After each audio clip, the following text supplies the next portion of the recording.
শহীদ যতীন্দ্রনাথ দাস, আশিস কুমার মুখোপাধ্যায়।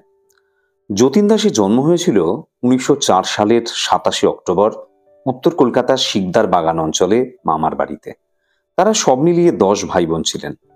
পিতামহ মহেন্দ্রনাথ দাস জাতীয় কংগ্রেসের চরমপন্থী দলের সক্রিয় সদস্য ছিলেন।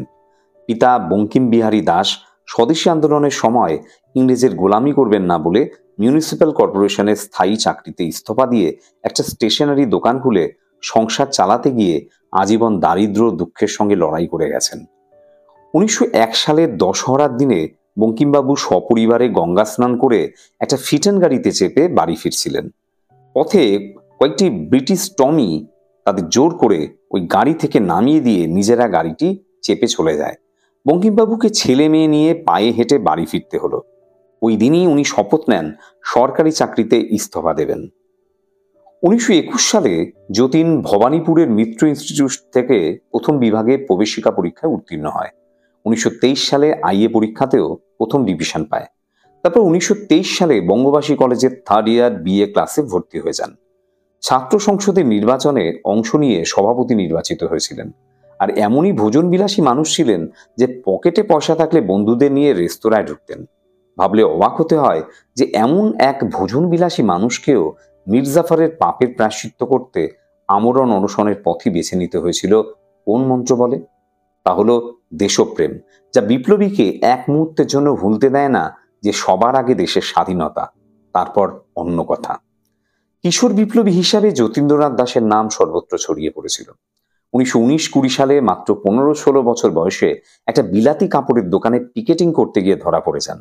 বিচারে তার 6 মাসের জেল হয়, কিন্তু জেলে তাকে অখাদ্য কুখাদ্য খেতে দেওয়ায় কঠিন আমাশয় রোগে আক্রান্ত হন। শেষ পর্যন্ত ডাক্তারের নির্দেশে মেয়াদ শেষ হওয়ার আগেই তাকে জেল থেকে ছেড়ে দেওয়া হয়। এই সময় দেবেন বসু নামে এক দক্ষ বিপ্লবীর সঙ্গে যতীন্দ্রনাথের ঘনিষ্ঠতা হয়। দেবেন বসুই শচীন সান্যালের সঙ্গে যতীন দাসের ঘনিষ্ঠতা করে দেন। এই সময় যতীনের ছদ্মনাম হয় রবিন। আর কিছুদিন গেলে যতীন দাস আরেকটু সিনিয়র হলে তার দ্বিতীয় ছদ্মনাম হয় কালীবাবু। শচীন সান্যাল সিনিয়র ও জুনিয়র সব বিপ্লবীদের নিয়ে বোমা বানানোর ট্রেনিং ক্লাস শুরু করেন। তাতে যতীন সবচেয়ে সফল ছাত্র হিসাবে নিজেকে প্রমাণ করেন। 1924 সালে শচীন সান্যাল ভারতের সব প্রান্তের বিপ্লবীদের এক ছাতার তলায় আনার জন্য একটি সংস্থা গড়ে তোলেন, যার নাম দেন হিন্দুস্তান সোশ্যালিস্ট রিপাবলিকান অ্যাসোসিয়েশন। প্রথমে নাম ছিল আর্মি, পরে বদল করে নাম করা হয় অ্যাসোসিয়েশন। তাছাড়া প্রয়োজনীয় পিস্তলের সমস্যা মেটাতে খিদিরপুরের ডক অঞ্চলে যতীনের সক্রিয়তায় এবং বিপ্লবী হরিনারায়ণ চন্দ্র, দেওঘরের বিশ্বনাথ মুখোপাধ্যায়, রাজেন লাহিড়ী, পাঞ্জাবের ইন্দার সিং নারায়ণ ইত্যাদি উগ্রবাদী বন্ধুদের সহায়তায় একটি পিস্তল ও বোমার গোপন দোকান গড়ে ওঠে। দক্ষিণেশ্বরের বাচস্পতি পাড়ায় যতীন বোমা তৈরির উন্নত প্রণালী শেখাতেন এবং অন্যান্য বিষয়েও ট্রেনিং দিতেন। 1925 সালের 10ই নভেম্বর পুলিশ দক্ষিণেশ্বরের বাড়িটি ঘিরে ফেলে, কিন্তু যতীন্দ্রনাথ ওই সময় বাড়িতে না থাকায় পুলিশ তাকে গ্রেপ্তার করতে পারে না। 1925 সালের 25শে ডিসেম্বর পুলিশ গিরিশ মুখার্জি রোডের বাড়ি থেকে তাকে গ্রেফতার করে। একটা মজার ব্যাপার হলো, সাক্ষীরা কেউই তাকে চিনতে পারেনি। তবুও ব্রিটিশ শাসকরা বেঙ্গল অর্ডিন্যান্স প্রয়োগ করে তাকে আটক করে রাখে। মেদিনীপুরের এক কন্ডেমড সেলে তাকে রাখা হয়। ওই সময় তার শরীর একেবারে ভেঙে পড়ে। তখন জেল ডাক্তারের পরামর্শে তাকে ময়মনসিংহ জেলে পাঠানো হয়। এখানে স্বদেশী বিপ্লবীদের ওপর অকথ্য অত্যাচার চলতে দেখে তিনি জেল সুপারের বিরুদ্ধে অনশন শুরু করে দেন। অবশেষে গোয়েন্দা বিভাগের ডিআইজি লোম্যানের হস্তক্ষেপে 21 দিনের দিন অনশন ভঙ্গ হয়। তারপরই তাকে পাঞ্জাবের মুরু অঞ্চলের দুর্গম ও ভয়াবহ মিয়ানওয়ালি জেলে পাঠিয়ে দেওয়া হয়। 1928 সালের আগস্ট মাসে যতীন্দ্রনাথকে কলকাতায় এনে ছেড়ে দেওয়া হয়। ঠিক ওই সময়ই তার একমাত্র ভগিনী লাবণ্যপ্রভা দেবীরও মৃত্যু হয়। 1922-25 এই সময়টায় জাতীয় কংগ্রেসের দেশবন্ধু চিত্তরঞ্জন দাসের প্রাধান্য লক্ষ্য করা যায়। আর ঠিক ওই সময় সুভাষচন্দ্র ছিলেন দেশবন্ধুর দক্ষিণ হস্তস্বরূপ। আবার ওই সময়ে যতীন দাস শৃঙ্খলা পরায়ণ কর্মী ও মানুষ হিসাবে সুভাষচন্দ্রের অত্যন্ত স্নেহভাজন হয়ে উঠেছিলেন। প্রত্যেককে সামরিক পদ্ধতিতে ড্রিল, মার্চ পাস্ট, অভিবাদন ইত্যাদি করানো হতো। আর এই ব্যাপারে যতীন দাস বেশ গুরুত্বপূর্ণ ভূমিকা গ্রহণ করেছিলেন। তাছাড়াও তিনি সে সময় সাউথ ক্যালকাটা ন্যাশনাল স্কুলের অবৈতনিক শিক্ষক হিসাবে যোগদান করে ছাত্রদের ড্রিল শেখাতেন। কথাগুলি সুভাষচন্দ্র স্বয়ং যতীন দাস সম্পর্কে লিখে গেছেন তার ইন্ডিয়ান স্ট্রাগল বইটিতে। 1928 থেকে অর্থাৎ সাইমন কমিশন বিরোধী আন্দোলনের সময় জাতীয় কংগ্রেসের অভ্যন্তরে মতপার্থক্য দেখা যায়। জাতীয় ঐক্য বজায় রেখে কংগ্রেসের অভ্যন্তরে বামপন্থী সদস্যদের অবস্থান শক্ত করতে সুভাষচন্দ্র বসু ও জওহরলাল নেহেরু ইন্ডিয়ান ইন্ডিপেন্ডেন্স লীগ বা ভারতীয় স্বাধীনতা সংঘ প্রতিষ্ঠা করেন।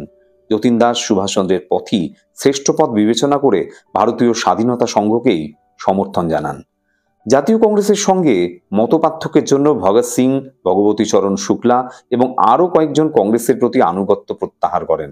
এই সময় ভগৎ সিং পাঞ্জাবে হিন্দ নওজওয়ান সভা নামে একটি বিপ্লবী দল প্রতিষ্ঠা করেন। এরপর সাইমন কমিশন বিরোধী আন্দোলনের ফল হিসেবে পুলিশি নির্যাতন ও লাঠিচার্জ ইত্যাদি শুরু হয়ে যায়। ফলে পাঞ্জাব কেশরী লালা লাজপত রায় নিহত হন। পাঞ্জাব কেশরীর মৃত্যুর প্রতিশোধ নিতে ভগৎ সিং পাঞ্জাবের পুলিশ প্রধান মিস্টার স্কটের সহকারী মিস্টার স্যান্ডার্সকে হত্যা করে কলকাতায় পালিয়ে আসেন। কলকাতায় এসে দক্ষিণ কলকাতা অঞ্চলে মেস খুঁজে বের করে যতীন দাসের সঙ্গে দেখা করেন। তারপর তাকে অনুরোধ করেন ভগৎ সিং এর নওজওয়ান সভার জন্য যেন কিছু করেন। ভগৎ সিং এর কথায় ও আগ্রহে খুশি হয়ে যতীন দাস বলেন, বিপ্লবের ক্ষেত্রে আমার যা করণীয় ও দেওয়ার তা আমি উজাড় করে দিয়েছি স্বয়ং সুভাষচন্দ্রের পায়ে। তবে তোমার মতো মহান বিপ্লবীর জন্য একটা কাজ আমায় অবশ্যই করতে হবে। তা হলো আগ্রায় গিয়ে তোমার দলের ছেলেদেরও বোমা বানানোতে অত্যন্ত দক্ষ করে দিয়ে আসতে হবে। কথাবার্তায় দুজনেই বেশ খুশি হন এবং সে রাত্রে ভগৎ সিং যতীন দাসের দক্ষিণ কলকাতার মেসে রাত্রিবাস করেন।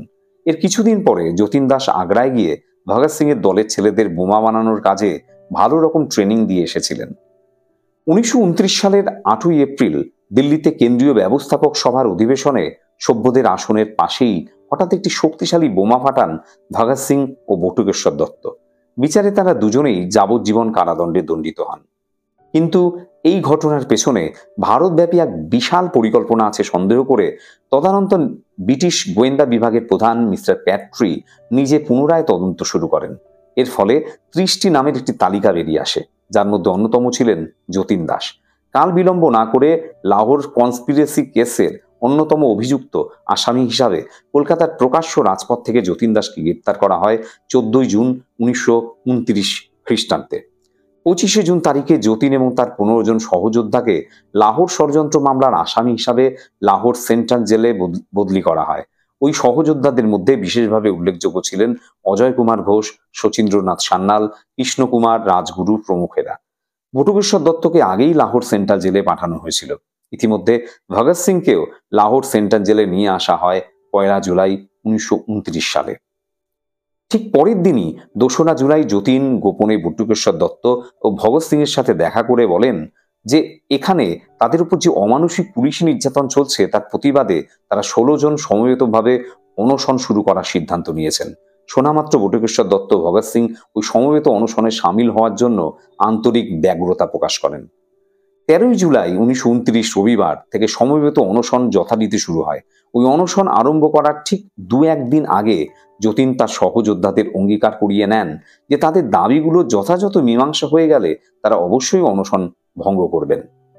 তবে যতীন্দ্রনাথ করবেন না, কেননা তার পক্ষে এই অনশনই হবে মাতৃভূমির শৃঙ্খলা মোচনের এক অভাবনীয় সুযোগ। ছেলেবেলা থেকেই তিনি একটি স্বপ্ন লালন করে আসছেন মনে মনে, তা হলো পলাশির প্রান্তরে বাঙালি মির্জাফরকৃত বিশ্বাসঘাতকতার প্রায়শ্চিত্ত করা।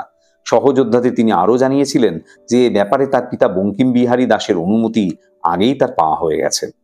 13/7/1929 থেকে 19/7/1929 60টি দিন নিরুপদ্রবে কেটে গেল। 8 দিনের দিন ভোরবেলা জেল সুপার, জেল ডাক্তার ও 8 জন বেশ হৃষ্টপুষ্ট পাঠানকে সঙ্গে নিয়ে যতীনের সেলে প্রবেশ করলেন। তারপর কোনো রকম সংকেত না দিয়েই ওই 8 জন পাঠান একই সঙ্গে 8 দিন অভুক্ত বিশেষ দুর্বল যতীনের ওপর ঝাঁপিয়ে পড়ল। ওই সুযোগে ডাক্তার একটা সরু নল যতীনের নাকের মধ্যে প্রবেশ করিয়ে দুধ ঢালতে শুরু করে দেন। আর কোনো উপায় না দেখে যতীন্দ্র ইচ্ছাকৃতভাবে জোরে জোরে কাশতে থাকেন। ফলে ওই নলটির মুখ খাদ্যনালী থেকে সরে গিয়ে শ্বাসনালীর মধ্যে ঢুকে যায় এবং কিছুটা দুধও যতীনের ফুসফুসে ঢুকে যাওয়ায় যতীন জ্ঞান হারিয়ে ফেলেন। 48 ঘন্টা পর যতীনের জ্ঞান ফিরে আসে। চোখ খুলতে তিনি লক্ষ্য করেন যে তাকে প্রলুব্ধ করার জন্য সেল ভর্তি ঘরে নানা ধরনের খাবার সাজিয়ে রাখা হয়েছে। আরো বুঝতে পারলেন যে তার গলা দিয়ে কোনো আওয়াজ বেরোচ্ছে না। তাছাড়াও লক্ষ্য করলেন যে তার পাশে রাখা হয়েছে সদ্য কেনা একটা স্লেট, একটা পেন্সিল। বুঝতে বাকি রইল না যে জীবনে আর কথা কইতে পারবেন না বলেই এখন থেকে সবকিছু ওই স্লেটে লিখে জানাতে হবে। ওই দিনই সন্ধেবেলা ছোট ভাই কিরণ দাসও এসে হাজির। বলা বাহুল্য, যতীনের ওই সঙ্গীন অবস্থা উপলব্ধি করে স্বয়ং বড়লাট লর্ড আরউইন তার বিশেষ ক্ষমতা বলে যতীনকে দেখাশোনা করার জন্যই কিরণ দাসকে লাহোর সেন্ট্রাল জেলে আনিয়ে নিয়েছিলেন। সুতরাং 63 দিনের ওই ঐতিহাসিক অনশনের 53 দিনের প্রত্যক্ষদর্শী সাক্ষী হয়ে রইলেন স্বয়ং ছোট ভাই কিরণ দাস। 11ই আগস্ট বড়লাট লর্ড আরউইন এক বিশেষ জরুরি ঘোষণায় অনশনকারীদের দাবি দেওয়া সব মেনে নিলেন এবং প্রত্যেক প্রদেশে জেল অনুসন্ধান কমিটি স্থাপনের প্রতিশ্রুতি দিলেন। ফলে 12ই আগস্ট যতীনের 17 জন সহযোদ্ধা অনশন প্রত্যাহার করে নেন। শুরু হয় অগ্নিযুগের এক অবিস্মরণীয় রক্তে রাঙা অধ্যায়। আগস্টও যায় যায়, শরীর সব দিক থেকেই ভেঙে পড়েছে। পঙ্গু হয়ে যাচ্ছেন যতীন একটু একটু করে। 50 দিনের দিন দেখা গেল যে পক্ষাঘাত তার সমস্ত শরীর গ্রাস করে ফেলেছে। যখন ওই পক্ষাঘাত যতীনের হৃদযন্ত্রকে স্পর্শ করবে তখনই তার হৃদযন্ত্রের ক্রিয়া বন্ধ হয়ে যাবে। এতদিনে টনক লড়ল ব্রিটিশ সাম্রাজ্যবাদের, কিন্তু তবুও শাসকরা যতীন্দ্রকে নিঃশর্ত মুক্তি দিতে রাজি নয়। পিতা বঙ্কিমবিহারী দাস ও ছোট ভাই কিরণচন্দ্র ঘৃণা ভরে জামিনের প্রস্তাব অগ্রাহ্য করার পর এক সর্বজন নিন্দিত গুপ্তচরের জামিনে যতীনকে মুক্ত করা হয় 55 দিনের দিন। পরের দিন একেবারে কাক ভরে ডাক্তার ও জেল সুপার, অ্যাম্বুলেন্স এবং সশস্ত্র পুলিশ বাহিনী নিয়ে জেলে প্রবেশ করে দেখেন যে যতীনের সহযোদ্ধারা তার সেলের চারপাশে ব্যারিকেড রচনা করে পথ অবরোধ করে শুয়ে আছে।